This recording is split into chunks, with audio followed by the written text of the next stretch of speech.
দল ক্ষমতায় থাকাকালীন প্রায়ই খবরের শিরোনামে থাকতেন তৃণমূলের দুর্দণ্ড প্রতাপ বিধায়ক। কিন্তু ক্ষমতার পালাবদল হতেই ঘটল বিপদ। দেখা গেল একের পর এক তৃণমূল নেতা প্রাক্তন মন্ত্রীদের বিরুদ্ধে পাহাড় সমান দুর্নীতি থেকে শুরু করে হিংসার ঘটনার অভিযোগে তাদের দড়ি দিয়ে টানতে টানতে স্ত্রী ঘরে নিয়ে যাওয়া হয়। একদিকে জেলের অন্ধকার ঘর আর অন্যদিকে দলের গুরুত্বপূর্ণ সাংগঠনিক পদ। এই বিপরীত দুই মেরুর একই ছবি এখন রাজনৈতিক মহলে জোর চর্চার বিষয়। গ্রেপ্তারের পর দীর্ঘদিন সংশোধনাগারে থাকার মধ্যেই দলের তরফে মিলল এক বড় দায়িত্ব। আর ঠিক সেই সময় আদালতের রায় খুলে গেল মুক্তির পথ। জেলে বসেই তৃণমূলের জেলা সভাপতি হলেন প্রাক্তন বিধায়ক অসিত মজুমদার। বিরোধীরা যেখানে এই সিদ্ধান্ত নিয়ে তীব্র কটাক্ষ শুরু করেছেন, সেখানে তৃণমূল নেতৃত্বের বার্তা স্পষ্ট। দলের ভরসার তালিকায় এখনো গুরুত্বপূর্ণ নাম অসিত। হুগলির রাজনৈতিক মহলে বৃহস্পতিবার ছিল ঘটনাবহুল দিন। একদিকে 19 দিন জেলবন্দি থাকার পর জামিনে মুক্তি পান চুঁচুড়ার প্রাক্তন তৃণমূল বিধায়ক অসিত মজুমদার, আর অন্যদিকে সংশোধনাগারে থাকাকালীন তখনই হুগলির শ্রীরামপুর সাংগঠনিক জেলার তৃণমূল কংগ্রেসের জেলা সভাপতি হিসেবে ঘোষণা করা হয়। ফলে নতুন করে রাজনৈতিক চর্চার কেন্দ্রবিন্দুতে উঠে এসেছেন তিনি। লোকসভা নির্বাচনের ফলাফল প্রকাশের পর তৃণমূল কংগ্রেসের অন্দরে নানা সাংগঠনিক টানাপোড়েনের খবর সামনে আসে। বিভিন্ন স্তরে মতবিরোধ এবং গোষ্ঠীদ্বন্দ্বের অভিযোগও ওঠে। এই পরিস্থিতিতে দলনেত্রী মমতা ব্যানার্জি রাজ্যের সমস্ত দলীয় সাংগঠনিক কমিটি ভেঙে দেওয়ার সিদ্ধান্ত নেন। পরে নতুন করে গঠিত হয় বিভিন্ন জেলা এবং সাংগঠনিক কমিটি। আর সেই নতুন কমিটিতেই গুরুত্বপূর্ণ দায়িত্ব পেয়েছেন অসিত মজুমদার। বিজেপি নেতা স্বপন পাল কি বলছেন শুনবো। জেলে বসে জেলা সভাপতি, এটা তৃণমূলই সম্ভব হয়, অন্য কোনো দলের পক্ষে এটা সম্ভব নয়। যে প্রাক্তন বিধায়ক বলেছিল টিকিট না পাওয়ার পরে যে রাজনীতি থেকে সন্ন্যাস নিয়ে নেব, সে কিনা সংশোধনাগার থেকেই জেলা সভাপতি হয়ে গেল। আর সবথেকে বড় কথা, কেনই বা হবেন না, এখন তৃণমূল কংগ্রেস করার কোনো লোক নেই। যাদেরকে দায়িত্ব দিচ্ছে, জেলা প্রেসিডেন্ট করছে, তারা সঙ্গে সঙ্গে রিজাইন দিয়ে দিচ্ছে। কেউ পার্টি থেকে 100 হাত দূরে চলে গেছে। মমতা ব্যানার্জি মিছিল করলে দেখা যাচ্ছে যে দোলা কুণাল ছাড়ার কেউ তার সঙ্গে নেই, কোনো না বিধায়ক আছে না এমপি আছে। কারণটা একটাই, কারণটা হচ্ছে যে দিনের পর দিন যে একজন ব্যক্তির যে অত্যাচার ছিল তৃণমূল কংগ্রেসে, সেই অত্যাচার থেকেই তারা কিন্তু বেরিয়ে আসছে। আমাদের কাছে পার্থ রাহার রিপোর্টে কি উঠে এলো দেখাবো। জেলবন্দি অবস্থায় মিলল জেলা সভাপতির পদ, আর তা নিয়ে বিজেপির কটাক্ষ। হুগলি জেলা শ্রীরামপুর যে সাংগঠনিক শাখা রয়েছে, সেই সাংগঠনিক শাখায় কিন্তু এবার জেলা সভাপতির পদ দেওয়া হলো প্রাক্তন বিধায়ক তথা চুঁচুড়ার তৃণমূল নেতা অসিত মজুমদারকে। আর এই নিয়ে কিন্তু বিজেপির কটাক্ষ। বিজেপি যেটা জানাচ্ছে যে তৃণমূল করার লোক নেই, তাই যে জেলবন্দি রয়েছে তাকেই পদ দিতে হলো তৃণমূল কংগ্রেসকে। এই যে হুগলি শ্রীরামপুর সাংগঠনিক শাখা রয়েছে, সেই সাংগঠনিক শাখায় এতদিন কিন্তু যে জেলা সভাপতির পদ, সেই জেলা সভাপতির পদ সামলে এসেছেন অরিন্দম গুইন, অর্থাৎ চাপদানির বিধায়ক ছিলেন এই অরিন্দম গুইন। কিন্তু যে তৃণমূল কংগ্রেসের 2026-এর যে বিধানসভা নির্বাচন, তাতে কিন্তু একেবারে ভরাডুবি হয়েছে তৃণমূল কংগ্রেসের। শুধু রাজ্যে নয়, রাজ্যের পাশাপাশি কিন্তু হুগলিতেও দেখা গিয়েছে যে ভরাডুবির ছবি। এই যে হুগলিতে 18টি বিধানসভা সিট রয়েছে, তার মধ্যে 16টিতেই কিন্তু পরাজয় হয়েছে তৃণমূল কংগ্রেসের, তবে 2টি সিট রয়েছে তৃণমূলের। এই যে ভরাডুবির পরই কিন্তু টালমাটাল অবস্থা হয়ে পড়ে তৃণমূল কংগ্রেসের।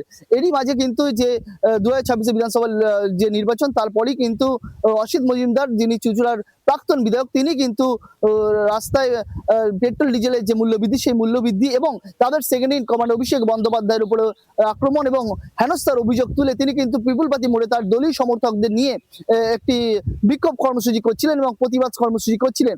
এমন সময় কিন্তু সরকারি কাজে বাধা এবং রাস্তা বন্ধ করে যে তাদের প্রতিবাদ, এই বিভিন্ন অভিযোগ তুলে কিন্তু তাকে চুঁচুড়া থানা পুলিশ তাকে কিন্তু ইতিমধ্যে গ্রেপ্তার করেছিলেন। এবং তারপরেই তাকে কিন্তু পুলিশ যখন গ্রেপ্তার করে আদালতে নিয়ে যায়, তাকে কিন্তু জেল হেফাজত দেওয়া হয়েছিল আদালতের পক্ষ থেকে। এরপর শুধু অসিত মজুমদারই না, অসিত মজুমদারের পাশাপাশি চুঁচুড়া পুরপ্রধান, চুঁচুড়া উপপুরপ্রধান এবং কাউন্সিলর সহ মোট 10 জন তৃণমূল নেতৃত্বকে কিন্তু গ্রেপ্তার করেছিল চুঁচুড়া থানার পুলিশ। কিছুদিন জেল খাটার পর সেই মামলায় জামিন পেলেও কিন্তু যে শ্লীলতাহানির একটি অভিযোগ, সেই অভিযোগে কিন্তু জামিন পাননি প্রাক্তন চুঁচুড়া বিধায়ক অসিত মজুমদার। তবে প্রায় 19 দিন জেলবন্দি থাকার পর বৃহস্পতিবার কিন্তু জামিনে মুক্তি হন এই চুঁচুড়ার প্রাক্তন বিধায়ক অসিত মজুমদারের। তবে তিনি যখন জেলবন্দি ছিলেন সেই জেলবন্দি অবস্থাতেই কিন্তু তৃণমূল কংগ্রেসের রাজ্য নেতৃত্বের পক্ষ থেকে একটি কমিটি তৈরি করা হয় এবং সেই কমিটিতে কিন্তু দেখা যায় যে হুগলি শ্রীরামপুর যে সাংগঠনিক শাখা, সেই সাংগঠনিক শাখায় জেলা সভাপতি পদ কিন্তু দেওয়া হয়েছে অসিত মজুমদারকে। 2026 বিধানসভা নির্বাচনের পর কিন্তু যে ভরাডুবি, সেই ভরাডুবির পরে কিন্তু দেখা যাচ্ছে যে তৃণমূল কংগ্রেসকে প্রায় দুই ভাগে বিভক্ত হয়ে যাচ্ছে। একদিকে যেমন মমতার পাশে একটি দল রয়েছে, তারা যেমন মমতা ঘনিষ্ঠ, তেমনই কিন্তু আরেকটা দল তারা কিন্তু মমতার যে অভিষেক বন্দ্যোপাধ্যায় রয়েছে সেই অভিষেক বন্দ্যোপাধ্যায়ের বিরুদ্ধে কিন্তু ক্ষোভ উগড়ে দিচ্ছেন এবং তারা কিন্তু অন্যদিকে অর্থাৎ বিরোধী গোষ্ঠী হিসেবে কিন্তু পরিণত হচ্ছে। শুধুমাত্র জেলা বা রাজ্যে নয়, এটা কিন্তু বিধানসভা এবং লোকসভাতেও দেখা গেছে একই ছবি, যে এক দল রয়েছে তৃণমূল কংগ্রেসের পক্ষে, আবার অন্য দলকে দেখা যাচ্ছে তারা কিন্তু বিক্ষুব্ধ গোষ্ঠী বা বিক্ষোভ গোষ্ঠী হিসেবে কিন্তু পরিচিত হচ্ছে। এরপরে কিন্তু এই যে তৃণমূল কংগ্রেসের যে ভরাডুবি, তারপরে কিন্তু রাজ্যের পাশাপাশি জেলাতেও দেখা গিয়েছিল একাধিক জায়গায় যে তৃণমূল নেতৃত্বকে রাস্তায় বেরোতে নেওয়া বা কোন রকম আন্দোলন বা পথে নেমে কোন রকম কর্মসূচিতে কিন্তু জেলা নেতৃত্বকে দেখা যাচ্ছিল না। কিন্তু এই যে 2026 বিধানসভা নির্বাচনের পর যে ভরাডুবি, তারপরেও কিন্তু এই অসিত মজুমদার তাকে কিন্তু দেখা গিয়েছিল রাস্তায় নেমে প্রতিবাদ করতে, বিজেপির বিরুদ্ধে কিন্তু প্রতিবাদ করতে। এই যে প্রতিবাদ, তার জন্যই এই দল তার প্রতি আস্থা রেখেছে, এমনটাই কিন্তু তৃণমূল কংগ্রেস সূত্রে খবর। তবে তৃণমূল কংগ্রেসের ভরাডুবির পর যখন যে দলীয় যে সমস্ত কমিটি ছিল, সব কমিটি কিন্তু ভেঙে দিয়েছিলেন তৃণমূল সুপ্রিমো মমতা বন্দ্যোপাধ্যায়। সম্প্রতি নতুন করে আবার সেই কমিটি গঠন করা হয় এবং সেই কমিটিতে স্থান পায় অসিত মজুমদার। তাকে কিন্তু হুগলি শ্রীরামপুর যে সাংগঠনিক শাখা রয়েছে সেখানে কিন্তু জেলা সভাপতির পদ দেওয়া হয়। তবে এই অসিত মজুমদার তিনি কিন্তু 2026 যে বিধানসভা ভোট, তার আগে কিন্তু টিকিট তাকে দেয়নি দল। টানা 3 বারের বিধায়কের টিকিট যখন দল দেয়নি, তখন কিন্তু কিছুটা হলে অভিমানের সুর শুনতে পাওয়া গিয়েছিল এই অসিত মজুমদারের গলায়। তিনি কিন্তু রাজনীতি থেকে সন্ন্যাস নেবেন এমনটাও বলতে শোনা গিয়েছিল এই অসিত মজুমদারকে। পরে কিন্তু অভিষেক বন্দ্যোপাধ্যায় তাকে ফোনে কথাবার্তা বলার পর তার রাগ অভিমান গলে এবং তিনি আবার রাজনীতি যে ময়দান, সেই ময়দানে প্রবেশ করেন। আবার তৃণমূল কংগ্রেসের হয়ে ব্যাট ধরেন। দেবাংশুকে প্রার্থী করেছিল চুঁচুড়া থেকে তৃণমূল কংগ্রেস, সেই দেবাংশুর হয়েও কিন্তু প্রচারে দেখা গিয়েছিল এই অসিত মজুমদারকে। তবে অসিত মজুমদারকে তৃণমূলের জেলার নেতৃত্ব কিন্তু একদিকে যেমন অসিত মজুমদার বিধায়ক হিসাবে যখন ছিলেন, প্রাক্তন বিধায়ক, বর্তমানে যখন তিনি বিধায়ক হিসেবে ছিলেন তখন কিন্তু তার একটা গোষ্ঠী দেখা গিয়েছিল এবং সাংসদ যে রচনা বন্দ্যোপাধ্যায়, তার কিন্তু একটা আলাদা গোষ্ঠী দেখা গিয়েছিল চুঁচুড়ার বুকে। অর্থাৎ যে দুই গোষ্ঠীর যে লড়াই, সেই দুই গোষ্ঠীর লড়াই কিন্তু সবসময় নজরে আসতো। তৃণমূলের যে অন্তর্দ্বন্দ্ব তা কিন্তু বেরিয়ে আসতো। এরপরে কিন্তু দেখা গিয়েছিল যে যখন তৃণমূল কংগ্রেসের পক্ষ থেকে অসিত মজুমদারকে টিকিট না দিয়ে টিকিট দেওয়া হয় দেবাংশুকে, তখন কিছুটা অভিমান হয়, কিন্তু পরে আবার কিন্তু ব্যাট ধরে দেবাংশুর হয়ে কিন্তু মাঠে নামেন অসিত মজুমদার। তবে চুঁচুড়াতেও কিন্তু ভরাডুবি হয়েছে 2026 বিধানসভা নির্বাচনে।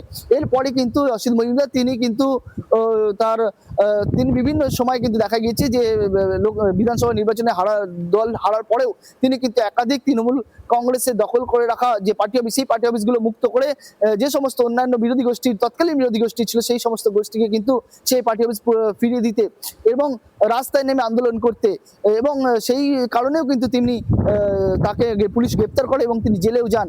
এবং এই যে জেলে বন্দি থাকা অবস্থাতেই কিন্তু দল তার উপর আস্থা রাখে এবং তাকে জেলা সভাপতি পদ দেয়, যা নিয়ে কিন্তু বিজেপির কটাক্ষ যে তৃণমূল কংগ্রেস করার লোক নেই। তৃণমূল এমন একজনকে সভাপতি করছেন, তিনি সেই মুহূর্তে জেলবন্দি রয়েছেন।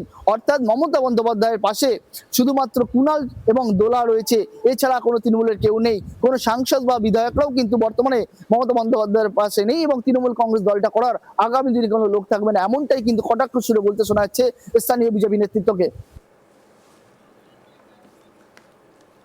সঙ্গে রাখুন আজ তাক বাংলাকে, সাবস্ক্রাইব করুন।